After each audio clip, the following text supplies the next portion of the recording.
54, so I can fucking commentate on this video in a way that I'm happy with and quality levels.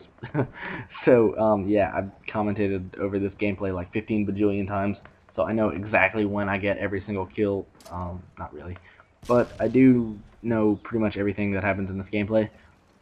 Just do a quick rundown, and then we'll see what I start rambling on, and then we'll see if I like it, because I know I'm usually a really harsh critic on myself, so if I don't enjoy something, if I don't think it's good, then most likely other people will agree with me, because, yeah, I don't know if that follows. But anyways, in this gameplay, I am sniping, obviously using the intervention with the FMJ and urban camouflage, and, my accuracy is really bad because I haven't played much Modern Warfare 2 lately, and I really haven't sniped much on it. Even when I did play, I've just been messing around using different setups, going for some pistol-only free-for-alls. I figured I'd start going for pistol-only free-for-alls on Modern Warfare 2 because that's the game that I'm most comfortable with free-for-all wise. Modern Warfare 3, getting better, still not perfect at it, although I'm not perfect at this. Not 100%, not even like 90% comfortable on Modern Warfare 3 free-for-all yet. I'd say I'm probably about 75–80% comfortable. I don't know, there's just certain times when I get into a lobby and just nothing goes right. I don't know if that's the game or just me not being experienced enough with that game mode or whatever, but just not quite rolling on all cylinders for me yet. I am definitely capable of putting up high-scoring, fast, entertaining gameplays on Modern Warfare 3, just not always 100% consistent with my games back-to-back. Like, I know I had a game the other day that was like 30-8 in like 6 minutes or whatever on Village or something like that, and the next game I went like 15-20, and it was just awful. It was the same lobby, I think, but I don't know, playstyles, I just wasn't comfortable enough with the game and the spawns and everything to compensate for quote-unquote annoying or bad playstyles or camping, basically. So, I don't know, been getting better, not quite all the way there, but, yes, a lot of the times that I've done this commentary, I tried to talk about free-for-all, and instead of rambling on a bit about it, I'm just going to jump right into it. I like free-for-all. It is most likely obvious because probably about 95% of the videos that I posted are fucking free-for-all. Because I don't know, I just like free-for-all. I'm not going to tell you the story for how I got into it, because it's not an interesting story, it's kind of dumb. And it took up a lot of my time in the previous few editions of this commentary.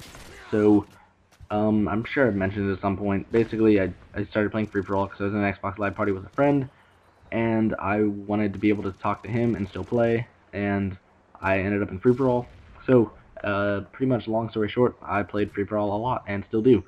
So, that story being done in roughly 20 seconds, so much faster than every other time I tried to do it by explaining stupid, pointless details. Okay, now, why I like free-for-all. I think, along with Search and Destroy, free-for-all is one of the most skill required. Well, okay, let's just say it like this. Free-for-all, in my opinion, is the most, or has the highest like prerequisite skill level and knowledge and smarts and overall COD feel out of any of the respawn game modes. And that excludes Search and Destroy because obviously you don't respawn. Although Search and Destroy, once you're really, really good at it, is just crazy. It's so much fun when you're really good, but I don't know, I've never really had the drive to be a great Search player because I've always had free-for-all pretty much since when I started playing Call of Duty at a more serious level. So, I don't know, I always had this, so I always felt the challenge of winning free-for-alls as being enough for me, challenge-wise, because it was basically me trying to win gunfights against 7 other people, and trying to outsmart 7 other people, and to be able to tell where 7 other people are spawning, and to be able to predict where they will go once they spawn, and whether or not they will be camping in corners, or whether or not they'll be running around blindly, or whether or not they'll be sniping, or what they're gonna do.